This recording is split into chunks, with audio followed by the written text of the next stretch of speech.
Oke, lanjut nomor 81, indikator soal interaksi guru murid.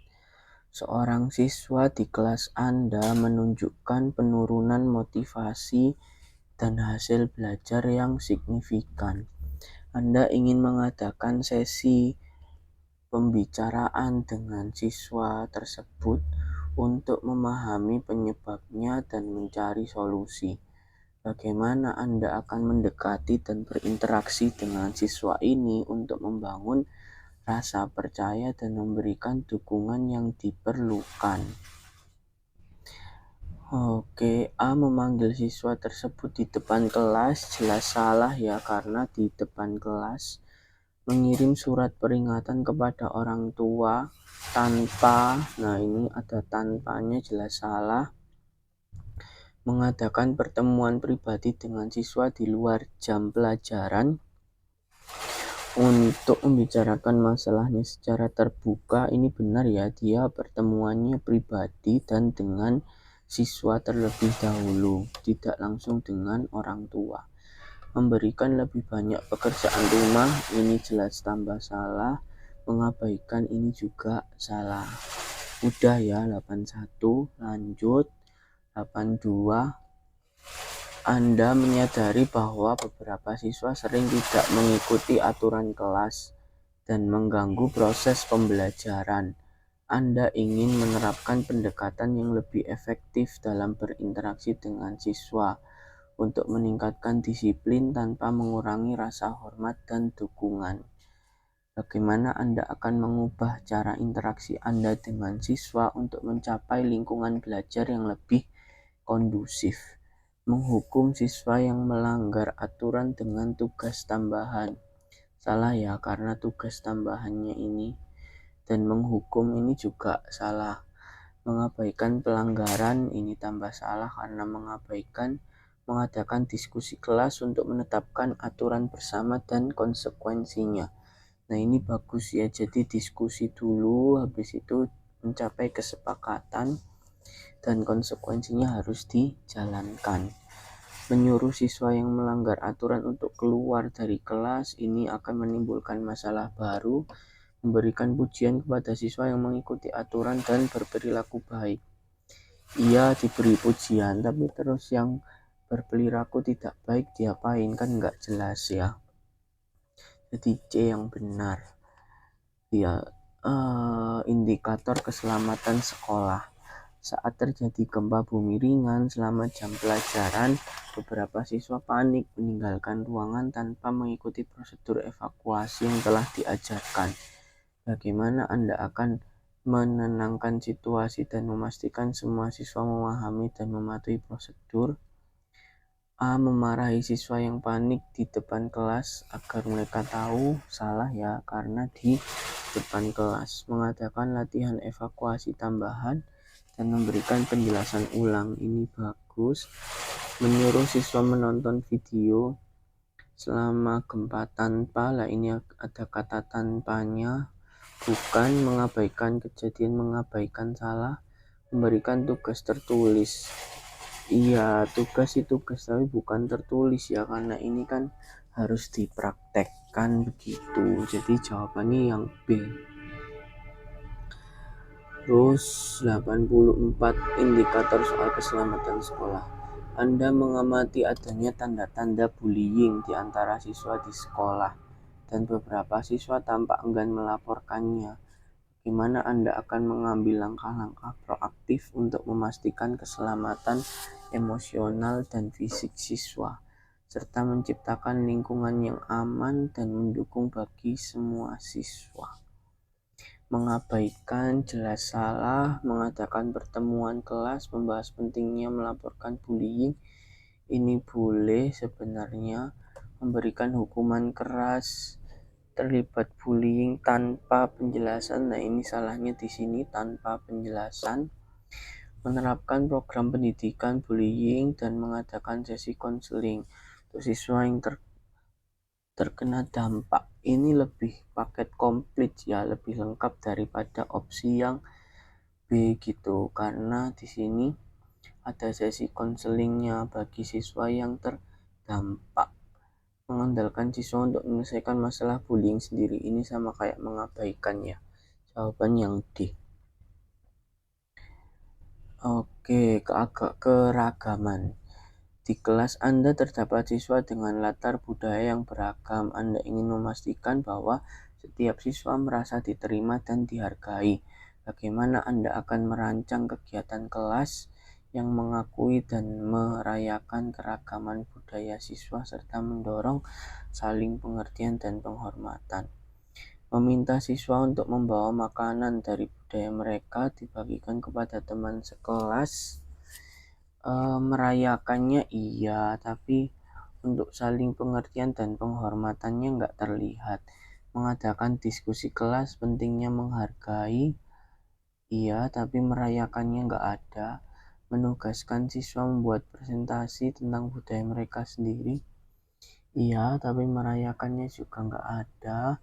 Mengadakan hari budaya di mana siswa mengenakan pakaian tradisional, merepresentasikan aspek budaya mereka.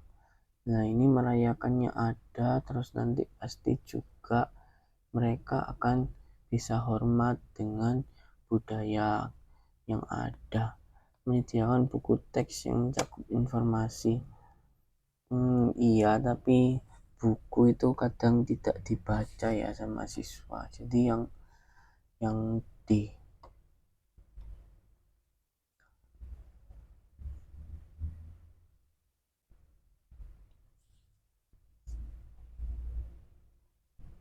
Lanjut, Anda menyadari bahwa beberapa siswa memperlakukan teman sekelas mereka yang berasal dari etnis atau agama berbeda dengan kurang adil. Bagaimana Anda akan menangani situasi ini untuk mengedukasi siswa tentang pentingnya menghormati keragaman, menciptakan lingkungan kelas yang inklusif dan harmonis? Memberikan ceramah salah. Mengadakan diskusi kelas, siswa berbagi pengalaman boleh. Hukuman pada siswa yang terlibat tanpa penjelasan salah. Menyuruh siswa membaca buku ini kurang efektif ya, kurang menarik. Mengabaikan situasi salah. Berarti jawabannya yang B. Soal akhir-akhir ini cukup mudah sebenarnya daripada soal sebelum-sebelumnya di video sebelumnya. Oke, pengertian dan pengembangan potensi siswa. Seorang siswa di kelas Anda menunjukkan minat yang besar dalam bidang seni, tetapi prestasi akademisnya di mata pelajaran lain kurang memuaskan. Bagaimana Anda mendukung dan mengembangkan bakat seni siswa tersebut sambil tetap membantu mereka meningkatkan prestasi di mata pelajaran lainnya? Menyarankan siswa untuk fokus hanya pada seni ini salah ya, karena meninggalkan yang lain nanti. Memberikan lebih banyak waktu untuk seni, mengurangi tugas di mata pelajaran lain ini juga salah karena menjadi tidak seimbang. Mengadakan pertemuan orang tua siswa membuat rencana belajar yang seimbang. Nah, ini benar karena dia lebih baik juga karena melibatkan orang tua juga. Mendorong siswa menggunakan seni sebagai alat bantu belajar ini sebenarnya bisa. Menyuruh siswa untuk mengikuti kelas tambahan seni di luar jam sekolah. Iya, tapi kayak jatuhnya mengintervensi seperti itu. Kalau menyarankan mungkin masih masuk ya. C, jadi jawaban yang terbaik C ya, karena ada komunikasi dengan orang tua juga.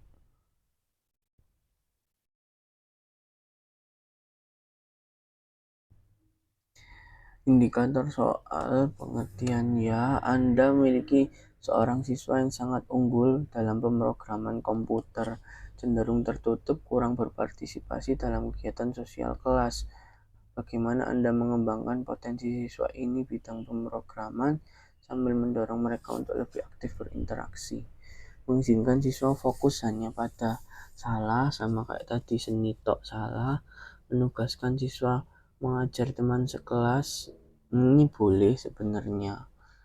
Mengadakan kompetisi pemrograman kelas, memberikan penghargaan siswa tersebut ini sudah pasti nanti siswanya menang ya, jadi enggak. Menyuruh siswa mengikuti klub sosial tanpa kegiatan pemrograman ini salah karena kayak memilih salah satu jatuhnya. Mengadakan proyek kelompok pemrograman memerlukan kolaborasi antar siswa.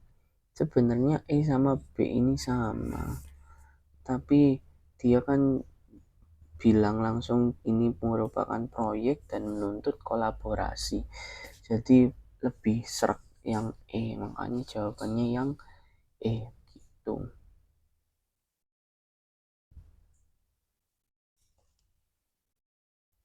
89. Seorang siswa SMA mendekati Anda untuk meminta saran pilihan jurusan di perguruan tinggi. Memiliki minat yang kuat dalam bidang sains, tapi juga menunjukkan bakat dalam seni. Bagaimana membimbing siswa ini? Menyarankan fokus pada bidang sains dan mengabaikan seni. Salah. Intinya harus seimbang kalau ada dua gini. Mendorong siswa memilih jurusan yang menggabungkan kedua minatnya. Menyarankan siswa untuk berbicara konselor karir itu sebenarnya juga bagus yang C. Mengajak siswa mengambil jurusan ganda atau minor. Ini ya kalau siswanya mampu, masalahnya enggak semua siswa mampu. Siswa untuk mengambil 1 tahun jeda sebelum kuliah, minatnya lebih dalam. Ini juga bisa. Tapi di kuncinya itu yang B. Coba ya lihat alasannya. Fokus hanya pada sains jelas salah. Menggabungkan tadi benar. Konselor membantu, tapi tidak.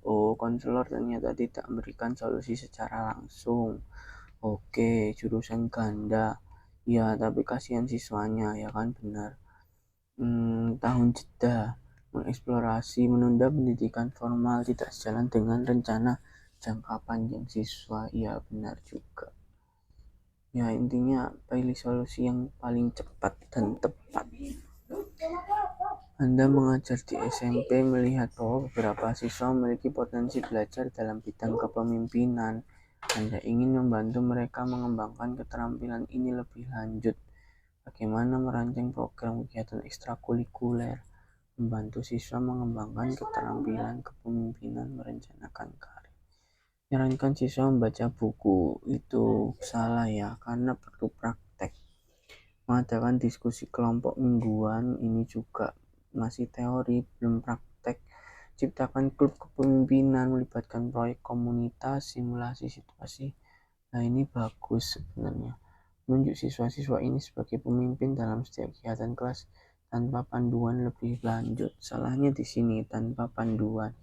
Mengundang pemimpin komunitas memberikan ceramah. Nah, ini cuma ceramah, nggak ada prakteknya ya. Jadi yang C. Nice, selesai.